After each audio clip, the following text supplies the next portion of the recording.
ముందుగా వేదిక టీవీ ప్రేక్షకులకు స్వాగతం. వేదిక టీవీ చేపడుతున్న సర్వే ఏదైతే ఉందో ఇది కేవలం ప్రజల అభిప్రాయాలు మాత్రమే. వేదిక టీవీ అభిప్రాయం కాదు. నిజాన్ని నిర్భయంగా ప్రజలతో మాట్లాడి చర్చించడానికి వేదిక టీవీ ఎల్లప్పుడూ కృషి చేస్తుంది. ఇందులో భాగంగా ఈరోజు నల్గొండలోని డివికే రోడ్ దగ్గరికి రావడం జరిగింది. మరి ఇక్కడ ఉన్నటువంటి ప్రజలతో మాట్లాడి కాంగ్రెస్ హయాంలో రేవంత్ రెడ్డి గారి పాలన విధి విధానాలు ఏ విధంగా జరుగుతున్నాయి, మరి గతంలో కేసీఆర్ గారి పాలన విధి విధానాలు ఏ విధంగా జరిగాయి అనే విషయాన్ని వాళ్ళ యొక్క అభిప్రాయం తెలుసుకునే ప్రయత్నం చేద్దాం. రిపోర్టర్ కార్తిక్ గౌడ్, వేదిక టీవీ. సీఎం రేవంత్ రెడ్డి గారి పాలనపై మీ అభిప్రాయం? పాలన మంచిగా ఉంది. అధికంగా చాలా వరకు పోయిన కేసీఆర్ అప్పుల పాలు చేసుకునేదే ఆపడుతుంది. దాని మీద ఆయన ఏం చేయాలన్నా కానీ మా వ్యవసాయదారులకైనా ఎవరికైనా మొత్తం పూర్తిగా ఆయన హామీ ఇచ్చినవన్నీ ఇవ్వాలన్నా ఆయనకు సరిపోను లేదు. లేకపోయే వరకు పబ్లిక్ కూడా కొంతమంది మాకు ఇస్తారని ఇవ్వలేదని అంటారు. కానీ ఆయన చేసిన అప్పులు ఎంతవరకు సమావేశం అన్నది మన కాడ ఉన్న ఆదాయమే మస్తు ఉండే. ఆదాయం అంతా పోగా అప్పు చేసి కొన్ని లక్షల ఎకరాలు ఆయన మలుపుకొని ఆయన చేయమంటే ఉన్న కాడికి చదువుతుంది బాగానే పర్వాలేదు. కాంగ్రెస్ల చాలా వరకు మంచిదే అని అందరూ చేసింది కూడా మంచిదే, కానీ చాలా మంచిగా కానీ వాతావరణం మొత్తం తీసుకుపోయి కంప కలిగించి పెట్టిపోయింది. ఇప్పుడు ఎటుకొలినా కానీ ముళ్ళే కూర్చుకుంటాం.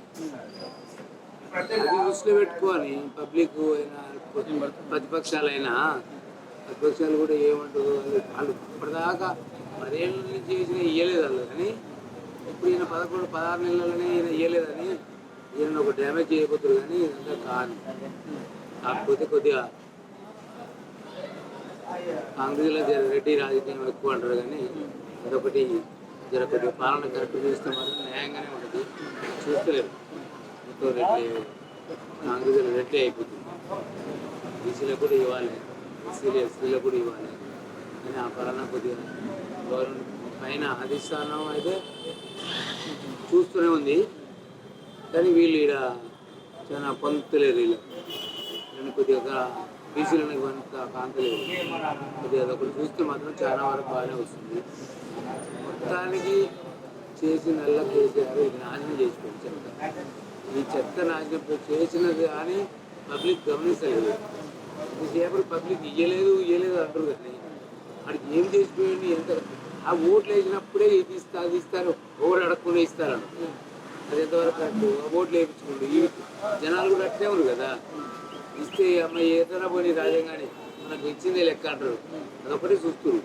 కానీ ఇది ఎంత అప్పు చేసిపోయాడు, ఎంత చేసిపోయాడు.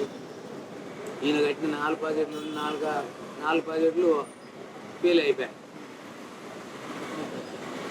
ఆయన కట్టిన 4 ప్రాజెక్టులు ఫెయిల్ అయిపోయింది. ఆ ఫెయిల్ అయిన పక్కన పెట్టి ఎటువంటి ఇచ్చినే చూస్తారు జనాలు కూడా చాలా వరకు వచ్చారు.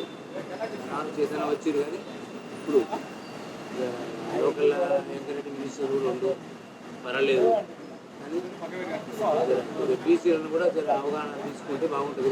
కానీ తీసుకుంటే మరి గతంలో కేసీఆర్ గారి పాలనపై పాలన ఏముంది, ఆయన కోట్లు వేసినప్పుడు ఇది అది ఇస్తాడు, ఇది ఇచ్చాడు అది ఇచ్చాడు, ఇచ్చేకాడికి ఇచ్చాడు. కానీ ఆగమే ఉంది కదా. ఏమి ఇప్పుడు ఇంటి పెద్దవు నువ్వు మొత్తం అప్పుల పాలు చేసి నీ కొడుకు సంసారం చేయాలంటే ఎట్లా చేస్తాడు? ఉన్నదాన్ని చదువుతాడు. ఆ చదువుతారన్నా ఎటు వెళ్ళినా కానీ అయ్యే పడుతుంది. కాబట్టి కేసీఆర్ ప్రభుత్వంలోనే ఇది చాలా బెటరే ఉంది కానీ అంత అప్పుల పాలు ఈ రాజ్యం అది లేకపోతే రేవంత్ రెడ్డి 100% సక్సెస్ అవుతాడు. కానీ ఈ పార్టీని ఉండి వాళ్ళే అంత వేస్ట్గా మాట్లాడుకుంటుంది. కానీ వాస్తవంగా అయితే ఆయన కాబట్టి వచ్చింది. ఆయన ఒకటి అంటే 4 అన్నాడు. మరి లేకపోతే వచ్చేటట్టు లేదు. లేకపోతే మళ్ళీ కేసీఆర్ వచ్చు. ఆయనకు వచ్చే మాటలకు రేవంత్ రెడ్డికి సుఖం కరెక్ట్ ఉండదు. లేకపోతే రాదు. ఇలా వచ్చిందంటే రేవంత్ రెడ్డి న్యాయంగానైతే. ఏం చేస్తుంటారు సార్? అది రామగిరిలో ఐఎన్సీలో plus 27 ward Congress incharge. CM Revanth Reddy గారి పాలనపై మీ అభిప్రాయం ఏంటి సార్? సీఎం రేవంత్ రెడ్డి ఇప్పుడిప్పుడే కొంచెం అన్ని చదువుకుంటూ వస్తున్నాడు. కేసీఆర్ చేసిన అప్పులు బడ్జెట్ లేకుండా మొత్తం కేసీఆర్ చేసిన అప్పుల బాధలతో ఇప్పుడే సర్దుకుంటా రేవంత్ రెడ్డి గారు ఇప్పుడే అన్ని పథకాలు ఇప్పుడిప్పుడే అమలు చేస్తుంది. నిన్ననే సన్న బియ్యం ఒకటి అమలు చేశాడు, ప్లస్ పెన్షన్లు కూడా త్వరలో ఇవ్వబోతున్నాడు. రేపు ఫస్ట్ వీక్లో రేషన్ కార్డు కూడా ఇవ్వబోతున్నాడు. అన్ని పథకాలు ఇప్పుడిప్పుడే అమలు చేస్తున్నాడు. కేసీఆర్ పాలనలో చేసిన ఆయన చేసిండు, కేసీఆర్ చేయలేదు అనట్లేదు, అన్నీ చేసిండు. కానీ రాష్ట్రంలో ప్రజలకు తెలియకుండా మొత్తం అప్పులు చేసి అన్నీ చేసేసిండు. ఇప్పుడు ఈయన ఒకటే తర్వాత రేవంత్ రెడ్డి గారిని కూర్చోబెట్టేసరికి ఆయనకి ఏం అర్థం కాక ఇప్పుడిప్పుడే అన్ని చదువుకుంటుంటూ అన్ని పథకాలు అమలు చేయబోతున్నాడు.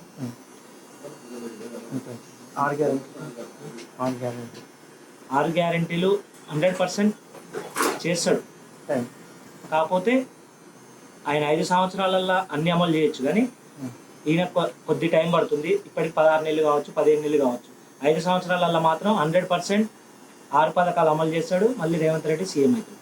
మరి గతంలో కేసీఆర్ గారి పాలనపై మీ అభిప్రాయం ఏంటి సార్? కేసీఆర్ గారు చేసిండు, చేయలేదు అనట్లేదు, కానీ మొత్తాన్ని రాష్ట్రాన్ని మొత్తం లాజ్ చేసి అంతా అన్ని పథకాలు అమలు చేసిండు. ఇప్పుడు ఏ పథకం అమలు చేద్దామన్నా పైసలు కావాలి, రూపాయి బిల్ల లేదు రేవంత్ రెడ్డి గారికి. ఎట్లా అమలు చేస్తాడు? అదే ప్రజలు ఆలోచిస్తున్నారు, ప్రజలకు కూడా తెలుస్తుంది. Thank you sir. వేదికటి ద్వారా నేను ఒకటి తెలియజేస్తున్నాను. నాకు పెళ్ళై 7 సంవత్సరాలు అయింది. టీఆర్ఎస్ గవర్నమెంట్లో రేషన్ కార్డు ఎన్నిసార్లు అప్లై చేసినా రాలేదు. అసలు రేషన్ కార్డు ఇయ్యలేదు ఫస్ట్ కేసీఆర్ గారు. అదే ఇది 16 నెలలు అవుతుంది గవర్నమెంట్ వచ్చి. నేను మొన్ననే రేషన్ కార్డు అప్లై చేశాను, పేరు ఆల్రెడీ యాడ్ అయినాయి. ఫస్ట్ వీక్లో కూడా సన్న బియ్యం ఇస్తానని చెప్తున్నాను. ఇది వేదికటి ద్వారా తెలియజేస్తున్నాను. కాంగ్రెస్ గవర్నమెంట్ ఆల్రెడీ సన్న బియ్యం ఇస్తున్నారు. రేపు ఫస్ట్కి నా కుటుంబ సభ్యుల పేర్లు అన్నీ యాడ్ అయ్యి అందరికీ సన్న బియ్యం వస్తాయి ఫస్ట్ నుంచి. సంతోషంగా ఉందండి. Thank you. మీ పేరు సార్? నా పేరు పర్వతం. ఏం చేస్తుంటారు? సీఎం రేవంత్ రెడ్డి గారి పాలనపై మీ అభిప్రాయం ఏంటి? రేవంత్ రెడ్డి ఒక నియంతృత్వ పాలనకు వ్యతిరేకంగా ప్రజలందరూ కూడా రేవంత్ రెడ్డికి సపోర్ట్ చేయడం జరిగింది. కానీ ఈయన కూడా ఆచరణలో కూడా అదే పద్ధతిలో కొనసాగిస్తూ ఉన్నాడు. ఎందుకంటే ఇప్పుడు యూనివర్సిటీ, సెంట్రల్ యూనివర్సిటీ భూములకు సంబంధించిన విద్యార్థుల మీద తీవ్రమైన నిర్బంధాన్ని కొనసాగిస్తున్నారు. ఇది యావత్ ప్రజల మొత్తం కూడా తీవ్రంగా ఖండన చేస్తున్న పరిస్థితి. అదేవిధంగా 6 గ్యారెంటీలకు సంబంధించి ఆయన చేస్తున్నామని చెప్తున్నారు. 6 గ్యారెంటీలు కూడా ఏ ఒక్కడు కూడా పూర్తిగా అమలు చేసిన పరిస్థితి లేదు. కొన్ని విషయాలు చేస్తున్నామని చెప్తున్నాడు తప్ప కాలయాపన చేస్తూ ఉన్నాడు. కాబట్టి వీళ్ళు ఏదైతే చెప్తా ఉన్నారో అవి చెప్పిన వాటిని అమలు చేయడానికి పూనుకోవాలని, లేకుంటే ప్రజల నుంచి వ్యతిరేకత స్టార్ట్ అవుతుందని చెప్తాం. గతంలో కేసీఆర్ గారి పాలనపై మీ అభిప్రాయం ఏంటి?